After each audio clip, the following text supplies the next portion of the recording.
The radio crackled to life at 3:47 hours, cutting through the humid darkness of the forward operating base in Kandahar. Captain Reyna Ghost Valdez was 3 sips into her lukewarm coffee when the transmission pierced the pre-dawn silence like a blade. Any station, this is Trident 6 Actual.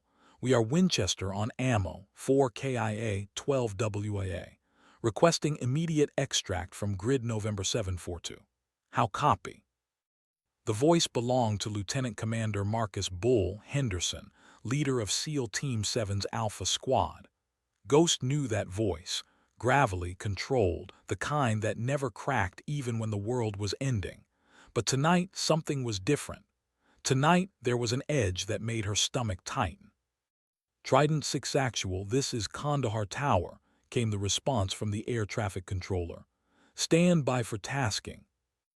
Ghost set down her coffee and walked to the operations center, her flight boots silent against the plywood flooring.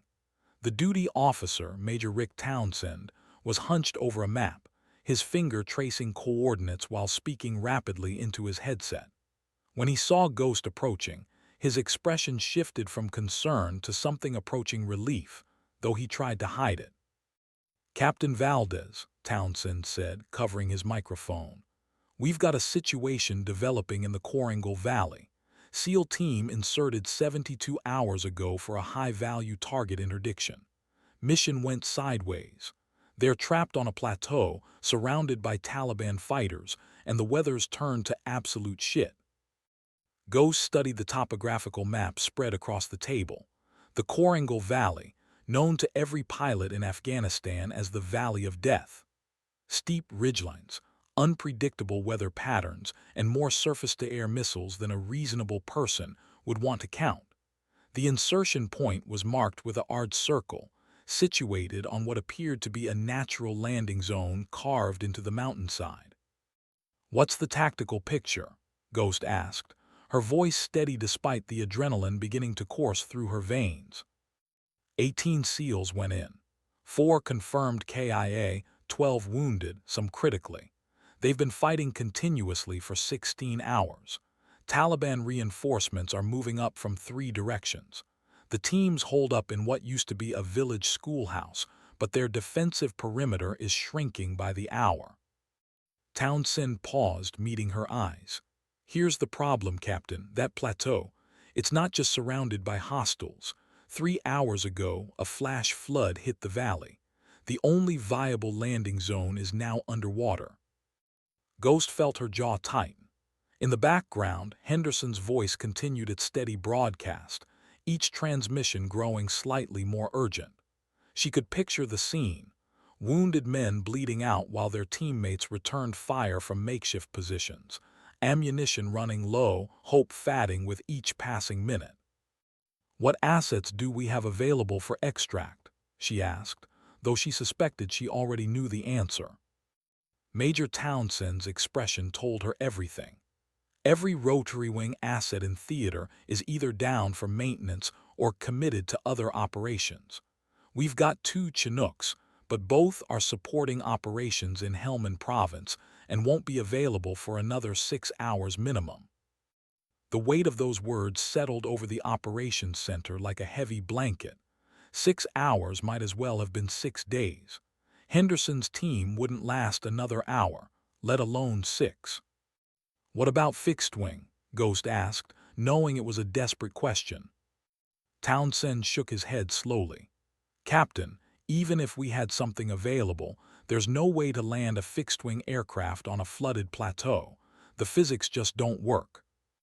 But Ghost was already moving toward the flight line, her mind racing through possibilities that others had dismissed as impossible. Because sometimes, when conventional wisdom said something couldn't be done, that's exactly when someone needed to prove conventional wisdom wrong. The night air hit her face like a cool slap as she stepped outside the operations center. Above her, stars pierced the Afghan sky with crystalline clarity, indifferent to the drama unfolding below. In the distance, she could see the silhouette of her aircraft, a C-130J Super Hercules, tail number 85684, nicknamed Valkyrie by her crew.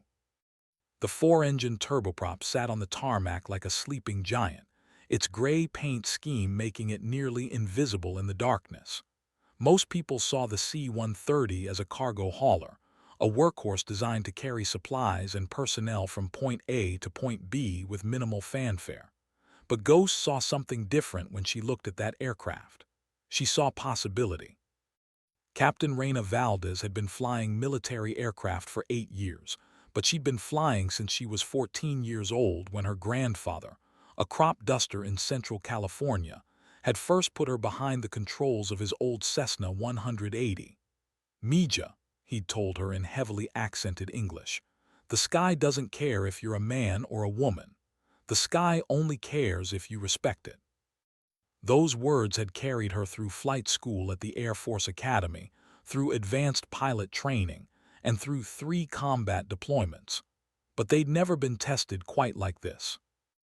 Ghost's crew chief, Technical Sergeant Danny "Wrench" Morrison, was performing the pre-flight inspection when she approached the aircraft.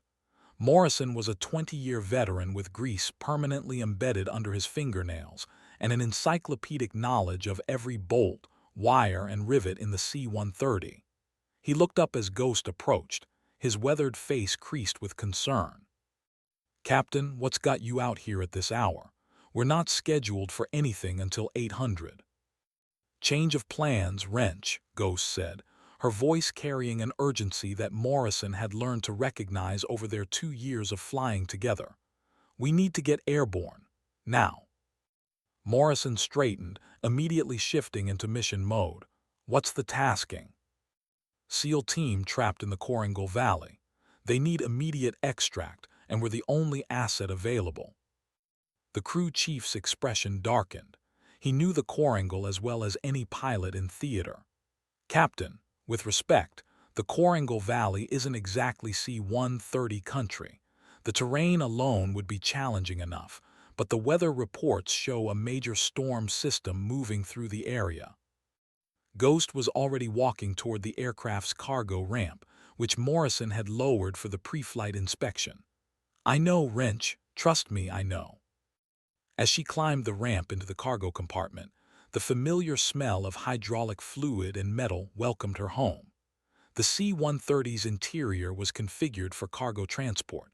Tie-down points lined the floor, and the walls were covered with safety equipment and emergency gear. But tonight, this cargo compartment might become a flying ambulance for wounded warriors who had no other way home. Her co-pilot, First Lieutenant Jake "Rookie" Patterson, arrived within minutes of her call. Patterson was fresh out of pilot training, assigned to Ghost's crew just 6 weeks earlier. He was competent and eager, but this would be his first real test under fire. As he climbed into the cockpit, Ghost could see the mixture of excitement and apprehension in his eyes. "What's our destination, Captain?" Patterson asked as he began running through the startup checklist. "Grid November 742, Korengal Valley," Ghost replied, settling into the pilot's seat and beginning her own checklist procedures. Patterson's hands paused over the switches. "Captain, I've been studying the area maps. That grid coordinate. There's no airfield there. Hell, there's barely a landing zone suitable for helicopters." "I know," Ghost said simply, her fingers dancing across the instrument panel with practiced efficiency. The C-130's 4 Allison T-56 turboprop engines began their familiar whine as she initiated the start sequence. From the back of the aircraft, she could hear Morrison securing equipment and running through his own checklist. Load Master Staff Sergeant Rosa Compass Martinez had arrived and was coordinating with Morrison to configure the cargo compartment for medical evacuation. Martinez was a former Army medic who had cross-trained as a load master, making her invaluable for missions like this. The radio crackled again with Henderson's voice.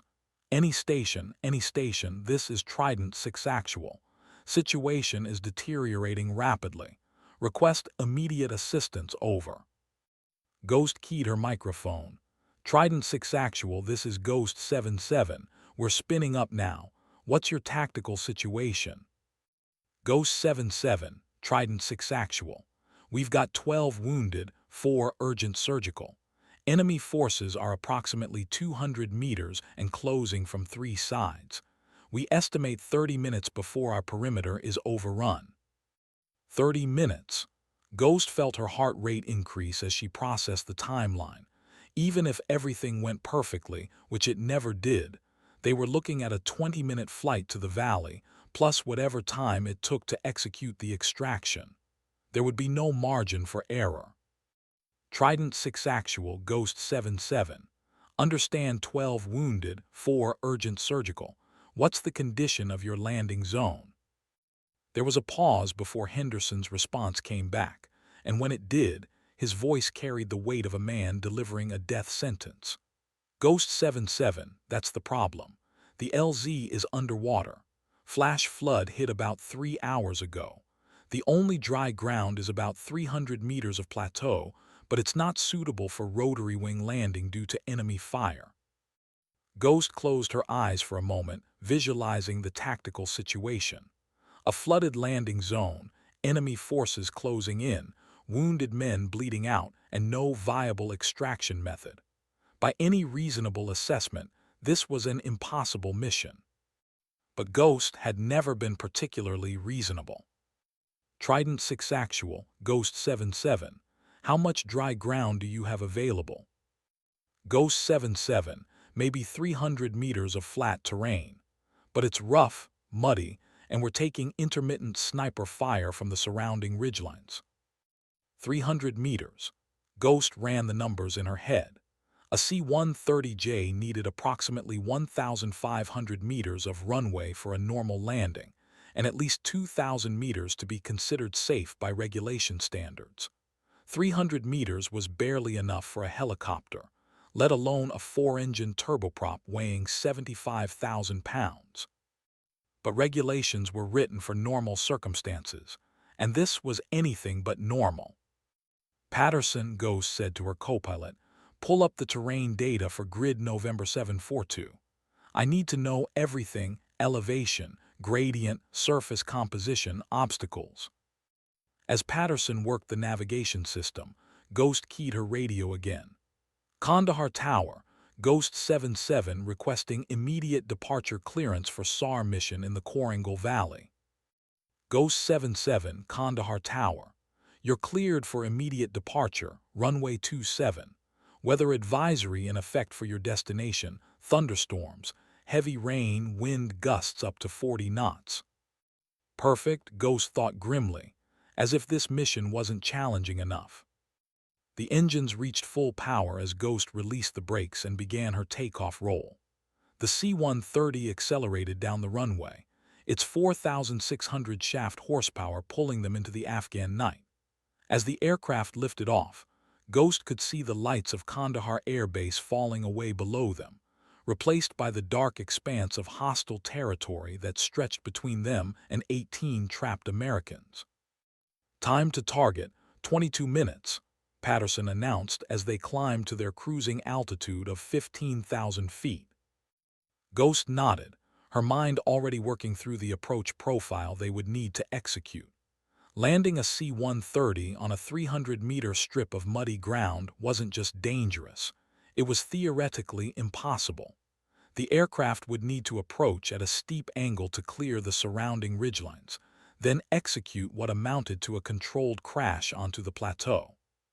But sometimes, impossible was just another word for untested. As they flew through the night sky toward the Korangal Valley, Ghost found herself thinking about her grandfather's words. The sky doesn't care if you're a man or a woman. Tonight, she would discover if the sky cared about the impossible. The radio crackled again with Henderson's voice, more urgent now. Any station, this is Trident 6 Actual. Enemy forces have breached our outer perimeter. We are in danger of being overrun. Immediate assistance required. Ghost keyed her microphone. Trident 6 Actual, Ghost 7-7 is inbound. Hold your position. We're coming to get you. What she didn't tell Henderson was that she had no idea how they were going to pull it off. But that was a problem for future Ghost to solve. Right now, Her job was to get her aircraft to the valley and assess the situation firsthand. As the C-130 thundered through the darkness toward an uncertain fate, Captain Reyna Ghost Valdez prepared to attempt something that had never been done before and might never be attempted again. Because sometimes, when conventional wisdom said something was impossible, that's exactly when someone needed to prove conventional wisdom wrong.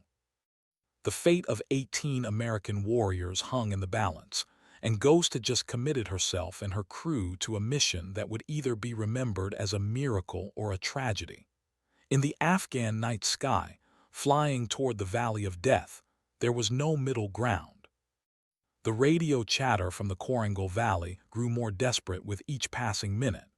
Henderson's voice, still controlled but with an edge that spoke of dwindling options, provided a steady stream of tactical updates that painted an increasingly grim picture.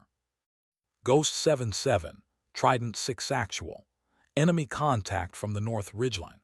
We've got at least 2 machine gun positions and what appears to be an 82mm mortar team setting up approximately 800 meters to our northeast. Ghost absorbed the information while scanning her instruments. The C-130 was performing flawlessly, all 4 engines running smoothly as they maintained their heading toward the valley. But the tactical situation on the ground was deteriorating faster than anyone had anticipated. "Patterson, what's our current ETA?" she asked her co-pilot. 18 minutes to the valley mouth, Captain, but the weather's not looking good. I'm showing a significant storm cell moving in from the west." Through the cockpit windows, Ghost could see the first signs of the approaching weather, a wall of clouds illuminated by occasional flashes of lightning. Flying into a thunderstorm in mountainous terrain was dangerous enough under normal circumstances. Attempting a tactical landing in those conditions bordered on suicidal. But 18 men were depending on them. Staff Sergeant Martinez's voice came through the intercom from the cargo compartment. "Captain, I've got the back configured for medical evacuation. 12 litters rigged, IV setups ready, and I've broken out the emergency medical supplies.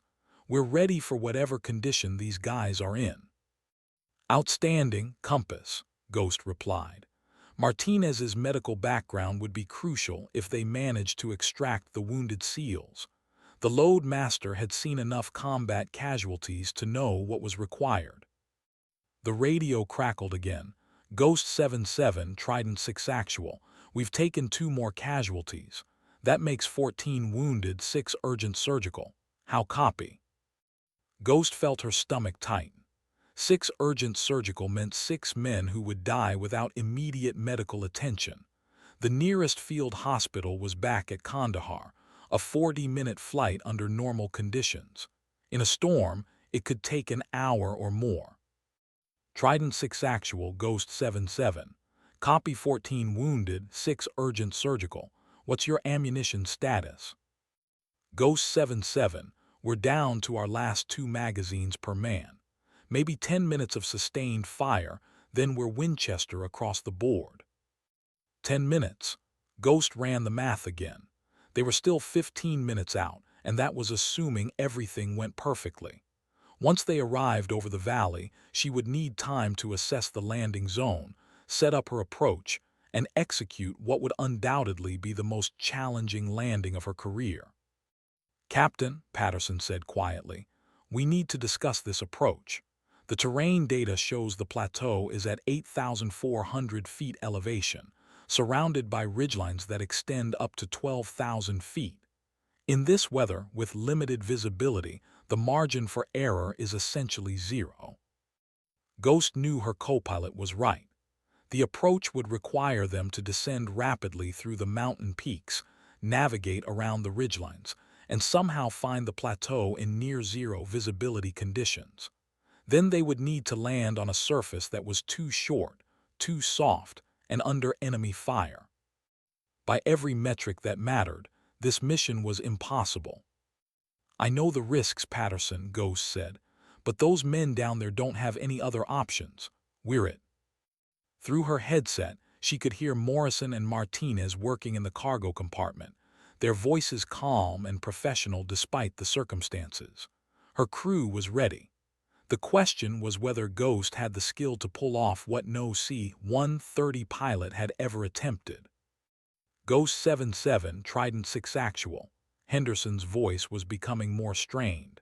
Enemy forces are massing for what appears to be a final assault. We're seeing movement on all sides. Request immediate assistance. Ghost keyed her microphone. Trident 6 Actual, Ghost 77 is 12 minutes out. Can you mark your position with infrared strobes? Negative, Ghost 77. IR strobes would give away our position to enemy observers. We'll mark with green chemlight when we hear your engines. 12 minutes. Ghost began her descent toward the valley, the C-130 dropping through the night sky like a falling star. The weather was getting worse. She could see lightning illuminating the cloud formations ahead, and the turbulence was beginning to rock the aircraft. Patterson, bring up the FLIR system. We're going to need every advantage we can get for this approach. The forward-looking infrared system would provide them with thermal imagery of the ground, allowing them to see through the darkness and potentially identify the SEAL team's position. It was sophisticated technology, but it had never been used for an approach this challenging. As they descended through 10,000 feet, the radio exploded with activity. Contact left, contact left. RPG, RPG incoming. Martinez is down, we need a medic. The sound of automatic weapons fire was clearly audible through Henderson's radio, punctuated by the distinctive boom of grenades exploding. Ghost could picture the scene, American warriors fighting for their lives, while she flew through the darkness toward them. Trident 6 Actual, Ghost 77, what's your status? Henderson's response came between bursts of gunfire. Ghost 77, we're in heavy contact. Enemy forces have reached the perimeter. We've got maybe 5 minutes before they overrun our position. 5 minutes. Ghost felt the familiar calm that settled over her in moments of extreme crisis. Time seemed to slow down, and her focus narrowed to the essential elements: airspeed, altitude, heading, and the men on the ground who needed her. Patterson, I'm going to need you to handle all communications from this point forward. I need to focus on flying. Her co-pilot nodded, understanding the gravity of what was about to happen. Roger, Captain, I've got comms. The first peaks of the Korangal Valley appeared ahead of them, their snow-capped summits barely visible through the storm clouds. Ghost began her approach into the valley, descending rapidly while maneuvering around the ridgelines that rose like the teeth of some ancient beast.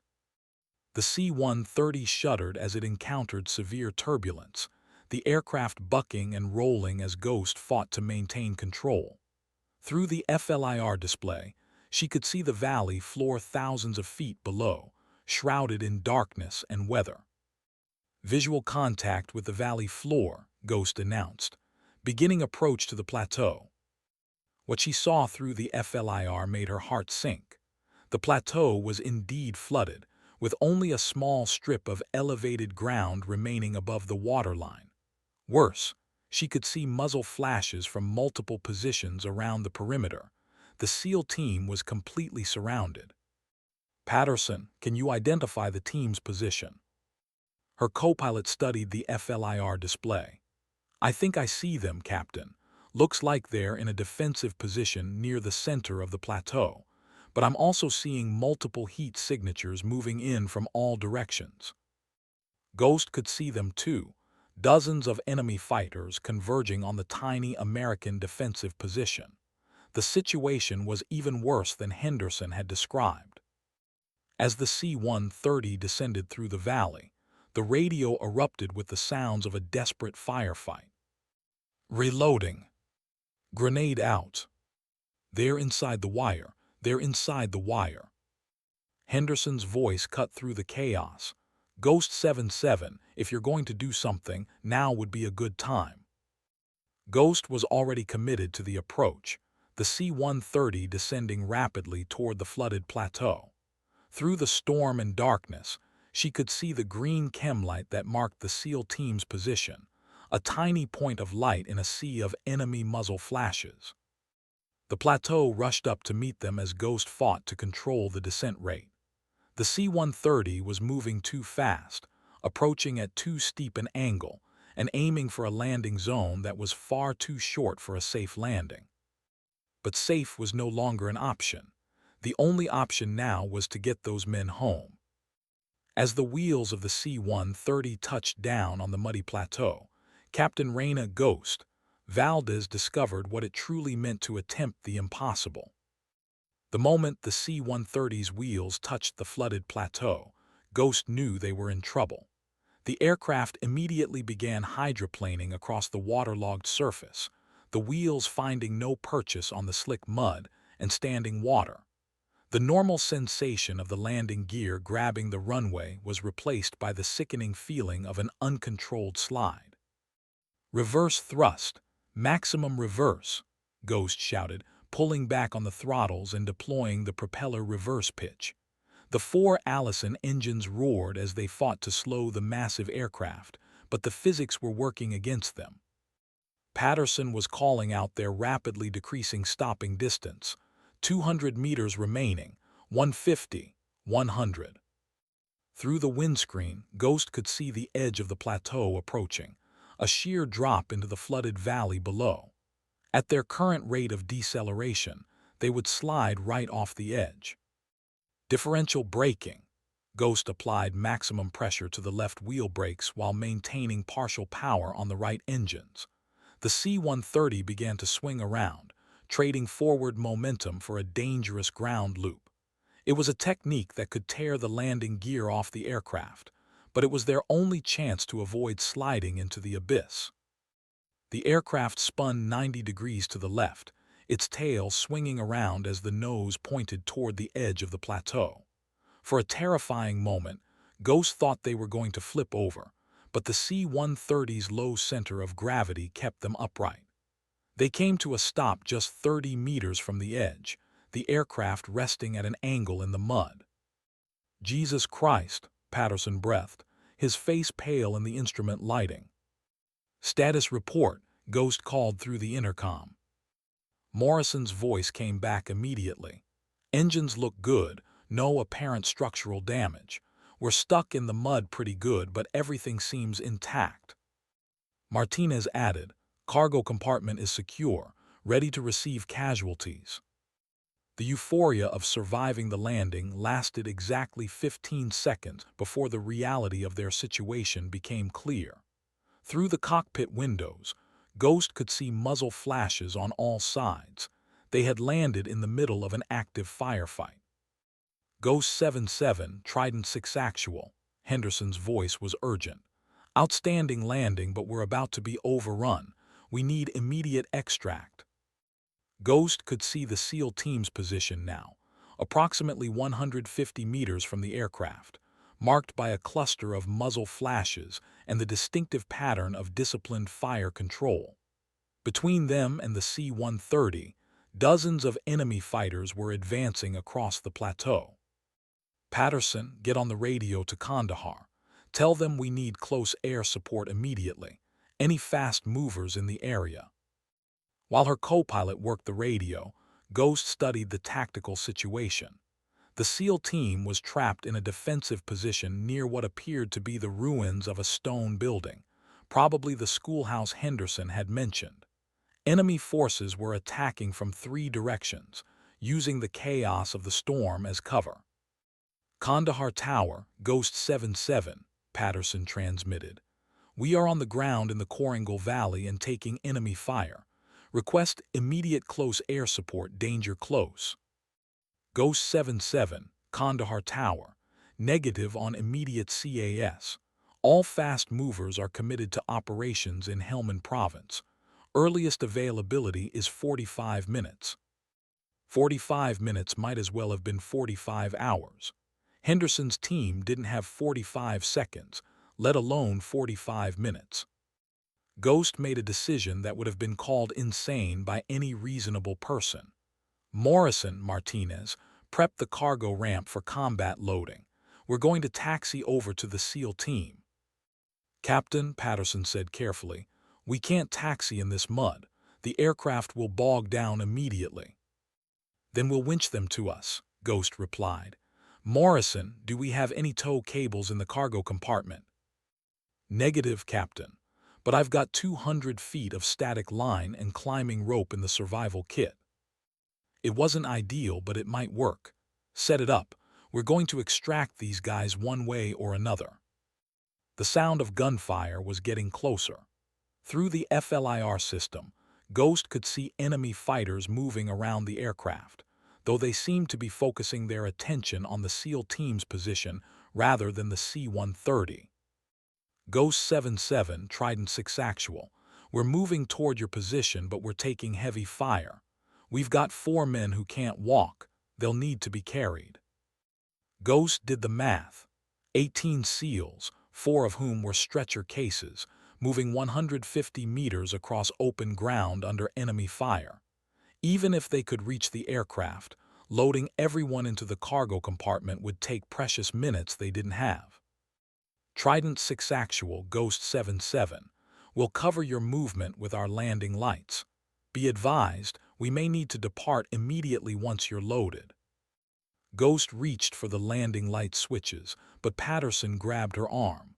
Captain, if we turn on those lights, we'll be a target for every enemy fighter in the valley. If we don't turn them on, those SEALs will never make it to the aircraft, Ghost replied.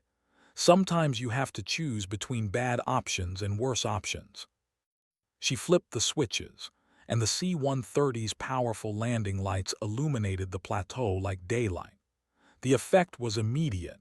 Dozens of muzzle flashes turned toward the aircraft as enemy fighters shifted their attention to this new threat. The first bullet struck the C-130's fuselage with metallic pings, followed by the distinctive crack of rounds passing close to the cockpit. Ghost instinctively ducked, though she knew the aircraft's aluminum skin provided little protection against rifle fire. Movement, Patterson called out. I can see the SEAL team moving toward our position. Through the landing lights, Ghost could see them. American warriors moving across the muddy plateau in a tactical formation, carrying their wounded comrades while returning fire at targets around the perimeter. They moved with the practiced efficiency of elite soldiers, each man knowing his role and executing it flawlessly despite the chaos surrounding them. Henderson's voice came over the radio. Ghost 77, we're taking casualties moving to your position. Need you to suppress that machine gun position on the north ridgeline. Ghost looked at Patterson. The C-130 wasn't equipped with defensive weapons. It was a transport aircraft, not a gunship. But the aircraft itself could be a weapon if used correctly. Patterson, take the controls.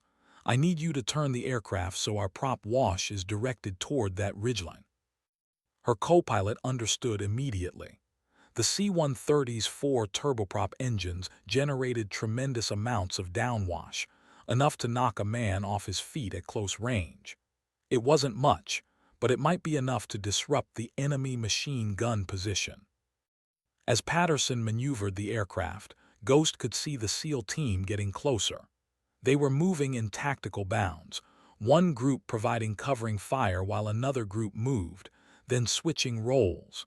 It was textbook small unit tactics, executed under the worst possible conditions.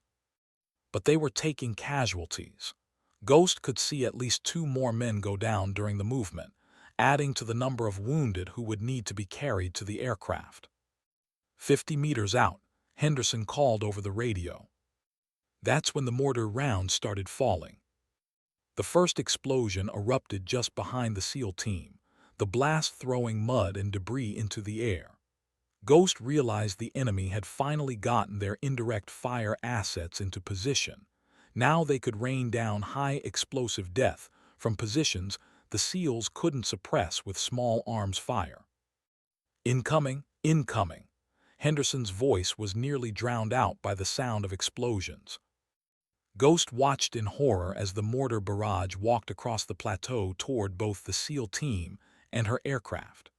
One round landed just 20 meters from the C-130's left wing, the explosion close enough to rock the aircraft and spiderweb several windows. "We need to go now," Patterson shouted over the noise. But the SEAL team was still 30 meters away, moving as fast as they could while carrying their wounded. If Ghost started her takeoff roll now, she would be abandoning them to certain death. Another mortar round exploded directly in front of the advancing SEALs, and Ghost saw two more men go down.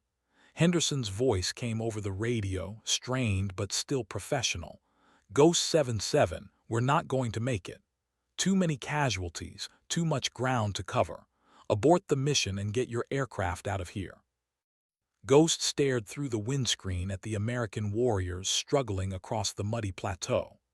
Men who had volunteered for the most dangerous missions, who had put their lives on the line for their country, who were now asking her to leave them behind to save herself and her crew. It was a reasonable request, the smart tactical decision, the choice that would save 4 lives instead of losing them all. But Ghost hadn't become a pilot to make the smart tactical decision. She'd become a pilot to bring people home. "Negative, Trident 6 actual," she transmitted. "Nobody gets left behind. We're coming to you." What happened next would be talked about in military aviation circles for decades to come. Ghost advanced the throttles to maximum power and released the brakes, sending the C-130 sliding across the muddy plateau toward the SEAL team's position. The aircraft moved like a ship on ice, sliding and slewing across the waterlogged surface while Ghost fought to maintain control. Enemy bullets hammered against the fuselage as the C-130 became a moving target, but Ghost kept her focus on the men struggling through the mud ahead of her. 20 meters, Patterson called out. 10 meters. Ghost pulled the throttles back to idle and applied the brakes, bringing the aircraft to a sliding stop just meters from Henderson's position. Before the C-130 had completely stopped moving, Martinez had the cargo ramp down and was rushing out to help load the wounded. "Go, go, go," Henderson shouted as his men began carrying casualties up the ramp. The loading process that should have taken 5 minutes took less than 90 seconds. Wounded SEALs were passed from hand to hand up the cargo ramp while their teammates provided covering fire. Martinez worked like a woman possessed, helping to load stretchers and immediately beginning medical triage on the most seriously wounded. Ghost counted heads as the last SEAL team member ran up the ramp. 14 men total, 4 fewer than had started the mission, but 14 men who might still make it home to their families. Ramp up," Ghost called over the intercom. Morrison activated the hydraulic system, and the cargo ramp began to close. But it was closing too slowly. Ghost could see enemy fighters running toward the aircraft, some close enough to potentially reach the ramp before it sealed. "Patterson, maximum power on engines 1 and 4, Ghost ordered. Her co-pilot advanced the outboard throttles, and the asymmetric thrust caused the C-130 to pivot on the muddy surface, the tail swinging around and using the prop wash to knock down the approaching enemy fighters. The cargo ramp finally sealed, and Ghost could hear Martinez over the intercom. "All personnel secure, ready for departure." But departure was going to be even more challenging than the landing had been. The plateau was now churned into a soup of mud and standing water, and Ghost wasn't even sure which direction offered the best takeoff path. "Patterson, bring up the navigation display. I need to see our options for takeoff." The terrain display showed the brutal reality of their situation. The plateau was surrounded by ridgelines on 3 sides, with only one possible departure route, straight ahead, over the valley floor that was now completely flooded. "We'll need to clear those ridgelines by at least 500 feet, Patterson calculated. "But with this mud, I don't think we can build enough speed for a normal takeoff." Ghost was already running the numbers in her head. A normal C-130 takeoff required approximately 120 knots of airspeed. On this surface, in these conditions, she might be able to reach 80 knots before running out of plateau. But sometimes normal wasn't an option. "We're going to use short-field takeoff procedures," Ghost announced. "Full flaps, maximum power, and we'll pray the wings stay attached." She began the takeoff roll, all four engines screaming at maximum power as the C-130 struggled to accelerate through the mud. The aircraft felt sluggish, wallowing through the soft surface like a boat trying to get up on plane. 50 knots, Patterson called out. Ghost could feel the aircraft beginning to respond, the control surfaces becoming effective as airspeed built. But they were running out of plateau, and the ridgeline ahead was growing larger in the windscreen. 70 knots. Still too slow for a safe takeoff, but Ghost had committed to the roll. There was no stopping now. They either flew or they died. 85 knots, approaching the edge.